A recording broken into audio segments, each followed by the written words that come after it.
안녕하세요. 변호사 정희경입니다. 요즘 아프리카 돼지 열병의 확산을 막기 위해서 대대적인 살처분이 진행 중입니다. 이번에 이 돼지 열병에 대한 대처를 안이하게 할 경우에는 향후에 한반도의 모든 돼지씨가 마를 수도 있다, 이런 주장도 들리더라고요. 아무튼 지금 강화도에서는 약 43,000마리 정도의 돼지가 살고 있었다고 하는데 한 마리도 남김없이 살처분을 했다고 합니다. 정말 좀 안타깝고 슬프고 황망하기도 한 그런 소식인데요. 그 중에서 너무 기구한 사연이 있었습니다. 바로 마지막으로 살처분된 한 마리의 애완용 돼지. 가정집에서 키우던 돼지도 과연 살처분 대상이냐? 이 돼지를 구할 방법은 없었을까?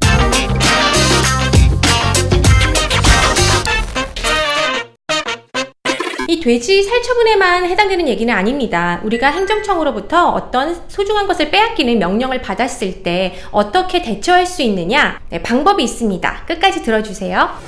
강화도 애완용 돼지의 주인이 살처분 명령을 받고도 살처분을 하지 않자 이제 행정청이 직접 이 돼지를 애완동물 병원에 데려가서 안락사시키는 방법으로 살처분을 했다고 합니다. 물론 예의를 다한 것 같습니다. 그런데 이때 이 명령의 성격 그리고 행정대집행이 무엇인지, 우리가 어떻게 불복을 할 수 있을지 한번 알아볼게요. 가축 전염병 예방법에 따르면 전염병의 종류에 따라서 이 동물을 격리하든지 아니면 그 시설을 폐쇄하든지 또 그 지역 밖으로 이동을 금지하든지 이런 처분들을 할 수가 있습니다. 그리고 가장 강력한 방법 중에 하나로 살처분을 할 수 있는데요. 이 살처분 명령은 소유자에게 살처분을 해라 라고 명령을 하는 겁니다. 비슷한 성격의 의무들이 많이 있어요. 불법 건축물이 있다 그러면 건축물을 철거해라 라는 명령이 나갑니다. 이런 명령을 대체적 자기 의무라고 해요. 왜냐하면 일단 그 소유자에게 명령을 하긴 하지만 그 소유자뿐만이 아니라 다른 사람들도 그것을 대신 집행할 수 있는 성격의 의무이거든요. 즉 소유자가 불법 건축물 철거 안 하고 있으면 행정청이 직접 나가서 그 건물을 부수고 철거를 시키고 거기에 소요된 비용을 소유자에게 청구하는 방식으로 행정 대집행이 가능합니다. 이번 살처분 케이스의 경우에도 살처분 명령을 주인이 이행하지 않으면 살처분이라는 절차 자체는 행정청이 직접 행하고 대신 그 비용을 주인에게 청구하는 방식으로 가능합니다.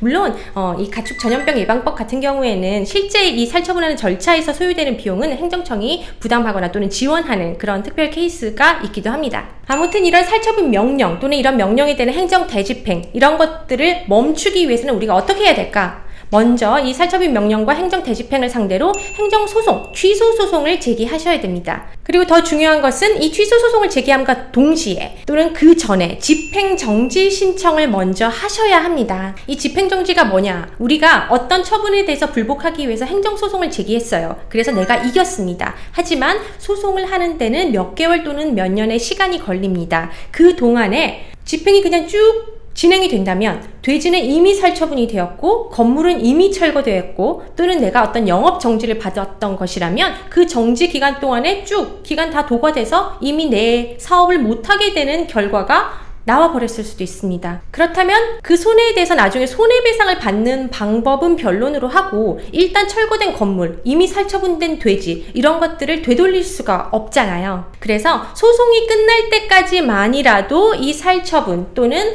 철거명령 이런 것을 좀 정지해달라 그러다가 만약에 소송이 끝난 후에 내가 진다면, 국민이 진다면 그때 집행을 해라 라고 신청하는 것을 집행정지라고 합니다.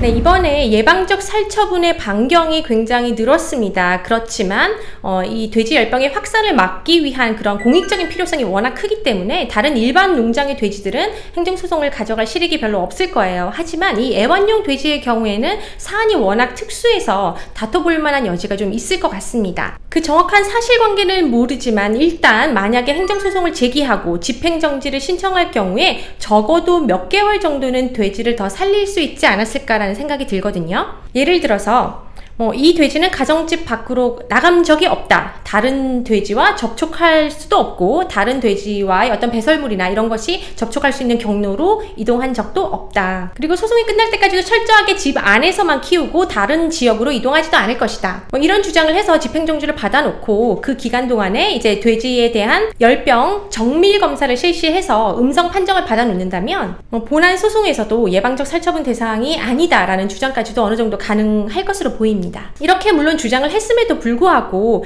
일괄적으로 살처분을 하는 것이 정당하다라는 결론이 법원에서 난다면 물론 국민을 패소할 수 있습니다. 하지만 이 경우에도 국민은 항소를 할 수 있고요. 항소를 하면서 1심 판결을 가집행할 것을 정지, 신청하는 방법으로 또 항소 기간 동안 돼지를 몇 개월 더 살려줄 수 있는 그런 신청도 가능합니다. 워낙 케이스가 특이해서 한번 다퉈볼만 하다라는 생각이 들고요. 살처분 명령을 받고 이 애완돼지의 주인이 아마 울고불고 난리가 나셨을 거예요. 하지만 빨리 행정법원에 뛰어가셔서 취소소송과 집행정지를 한번 신청해 보셨더라면 어땠을까? 약간 안타까움이 남습니다. 네, 오늘은 돼지 살처분과 관련해서 행정소송과 집행정지에 대해서 알아보았습니다. 이번 살처분 같은 경우에는 워낙 빠르게 대처해야 될 필요성이 크기 때문에 실제로 승소할 수 있는지 여부는 조금 더 많은 조사가 필요할 것입니다. 하지만 이렇게 개인 입장에서 억울한 일을 당했다고 생각이 들 때 어떻게 불복할 수 있는지 그 절차를 좀 참조하시라고 말씀을 드렸습니다. 궁금한 점 있으시면 질문 남겨주시고요. 다음 시간에 만나요. 안녕.